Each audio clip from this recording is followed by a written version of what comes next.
వంటలకు ఇంతకంటే స్వచ్ఛమైన గానుగ నూనె మరెక్కడా దొరకదు. SRV naturals. ఆర్డర్స్ కై స్క్రీన్ పై నెంబర్ కి కాల్ చేయండి. ఏపీలో కూటమి గెలిస్తే కేంద్ర మంత్రి అయ్యేదెవరు? ఎన్డీఏ తిరిగి ప్రభుత్వాన్ని ఏర్పాటు చేస్తే ఎవరెవరికి ఛాన్స్ దక్కుతుంది? బీజేపీకి ఛాన్స్ ఉంటుందా? చంద్రబాబు మళ్ళీ చక్రం తిప్పుతారా? ఒకవేళ జనసేనకిస్తే అవకాశం ఎవరికి దక్కుతుంది? పోలింగ్ తర్వాత ఏపీ పొలిటికల్ సర్కిల్లో ఇప్పుడు జరుగుతున్న ఆసక్తికర చర్చ.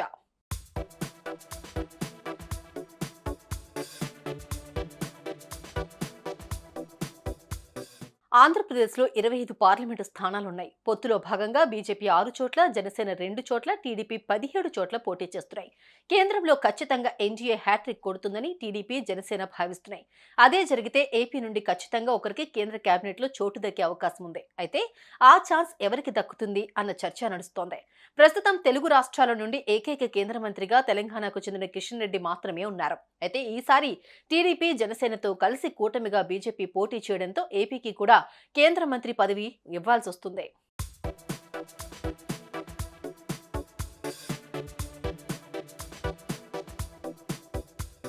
ముందుగా బీజేపీ నుంచి చూస్తే బీజేపీ రాష్ట్ర అధ్యక్షురాలుగా ఉన్న దగ్గుబాటి పురంధేశ్వరి రాజమండ్రి ఎంపీగా విజయం సాధిస్తే ఆ ఛాన్స్ ఆమెకే దక్కే అవకాశం ఉంది. కేంద్ర మంత్రిగా పనిచేసే అనుభవం ఉండడం, బలమైన సామాజిక వర్గానికి చెందిన మహిళా నేత కావడం ఆమెకు కలిసొస్తుంది. మరోవైపు రాజంపేట లోక్సభ స్థానం నుంచి కిరణ్ కుమార్ రెడ్డి గెలుపొందితే ఆయనకు సైతం కేంద్ర కేబినెట్లోకి తీసుకుంటారని ప్రచారం జరుగుతోంది. మాజీ సీఎం కావడం, రెడ్డి సామాజిక వర్గానికి చెందిన నేత కావడంతో ఆయన పేరును పరిగణనలోకి తీసుకునే అవకాశం ఉంటుంది.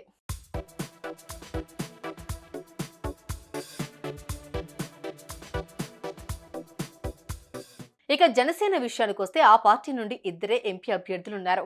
మచిలీపట్నం ఎంపీగా వల్లభనేని బాలశౌరి గెలిస్తే కేంద్ర కేబినెట్లోకి తీసుకునే అవకాశాలు కనిపిస్తున్నాయి. మరోవైపు నాగబాబును రాజ్యసభకు పంపి కేంద్ర కేబినెట్లోకి తీసుకునే అవకాశాలు కూడా ఉన్నట్లు ప్రచారం జరుగుతోంది. మొత్తానికి కేంద్రంలో అయితే జనసేన అధినేత పవన్ కళ్యాణ్ చక్రం తిప్పేలా రాష్ట్ర రాజకీయం ఉండబోతుందని అంటున్నారు.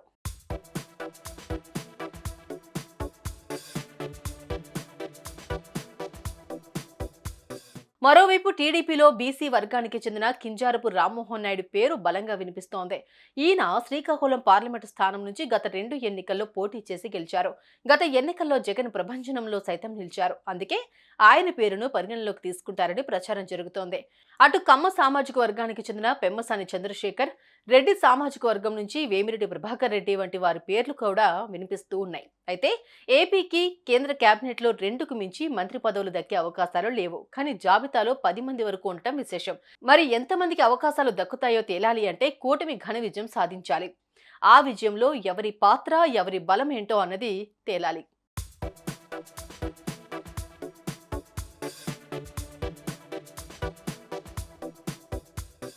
సుమన్ టీవీలో మీ పర్సనల్ అండ్ బిజినెస్ ప్రమోషన్స్ కోసం కింది నెంబర్కి కాంటాక్ట్ చేయండి.